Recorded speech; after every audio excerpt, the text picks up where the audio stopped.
Imagine you have a small company with an innovative product and some customers. Your solution is based on technology and solves a real problem in people's lives pretty well. You are excited because your business model is repeatable and scalable. So you think there is a chance someday to become a unicorn or even a zebra. Engaged team, accurate deliveries, and satisfied customers. The startup needs to grow, and it's time to raise a new capital round. You already used money from your family, friends, and fans, and maybe from some incubators or accelerators as well. Your startup's growth cycle asks a larger amount. After all, your company is not that small. So you go to the bank to get a loan.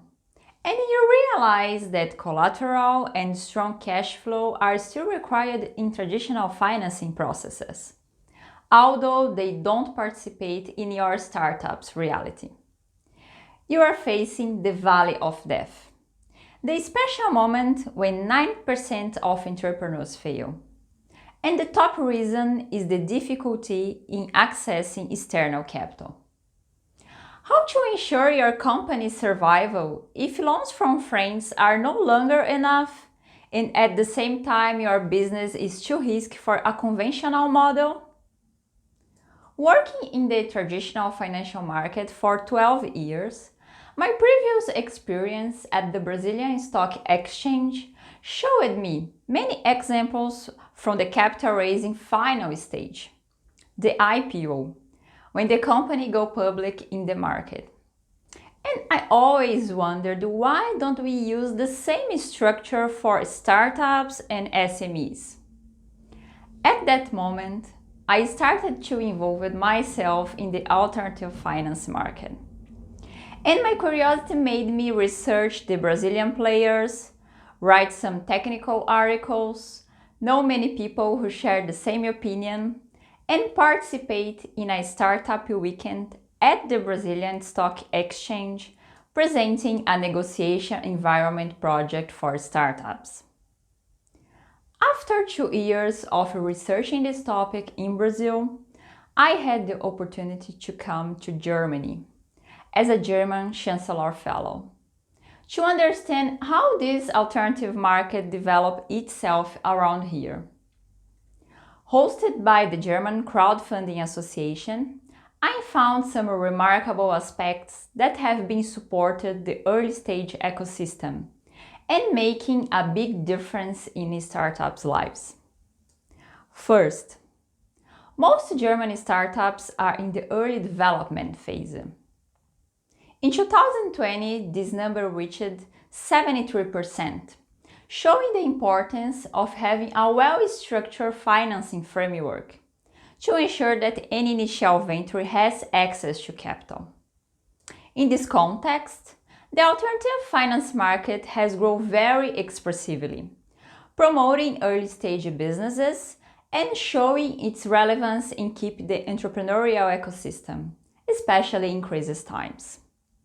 Even though the corona pandemic led to uncertainty among the investors, the market development in the third and fourth quarters of 2020 and in the first quarter of 2021 shows that interest in crowdinvesting is still great. 1.25 billion euros were raised in Germany last year through this market, where 30% of this volume represents the crowdinvesting segment. Besides the well-known donation and reward campaigns, crowdinvesting can fill the funding gap because it allows non-qualified individuals to invest in innovative startups and perform as a valuable first step in attracting the attention of more prominent investors. Second, there are many policy instruments that foster investments in startups. The program Invest, for example, was created in 2013 by the German government to address the early-stage finance gap problem.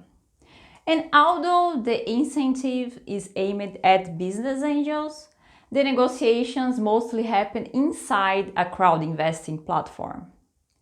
The model encourages co-investment and incentives new agents to join the alternative market. The program already mobilized 910 million euros through almost 11,400 investments. At least 16% of the total angels in Germany have been reached by the program so far. It's exciting to think about all the possible effects created by the program if it were extended to other types of investors, investment values, and instruments. The combination of different market agents can build more efficient structures to raise capital. The symbiotic relationship between crowd investing platforms, angel investors, and venture capital firms can offer startups a longer business development path than just performing their earliest investment rounds. Third, the German startups ecosystem is geographically decentralized. This feature enables Germany to be home to specialized and complementary hubs that cover expansive ground and form a well-connected city network that extends beyond Germany, Austria, and Switzerland. Despite the fact that Berlin has the highest percentage of startups and investments, other cities and regions also have good representativeness in this topic. Several fintechs related to banking services are based in Frankfurt, for example. Likewise, a decentralized structure combined with amateur market is an excellent input for segmentation. Some German crowd investing platforms are focused in one specific field, like energy efficiency, climate-friendly, or medical and technical health projects. Of course, that the alternative finance that has emerged outside of the incumbent banking systems and traditional capital markets is a target of considerable misinformation, as well as everything that it's not subjected itself to the classical model. Most regulations are built at the same time that this market is developing itself. And fortunately, the discussion about the Brazilian startup secondary market is happening inside a sandbox environment. This is a crucial step to ensure the liquidity that it's not common in this segment, and at the same time it's so necessary to strengthen its progress. A well-developed secondary market will boost the primary market, fostering the investment cycle as a whole. Now imagine you decide to raise capital through a crowd investing campaign. Besides the money, perhaps you also build a fantastic community around your product, and soon you are going to the following investment level. Alternative finance can be many times the only solution to overcome the capital gap. This is the power of crowd, the power to go in an alternative way and not let great solutions die.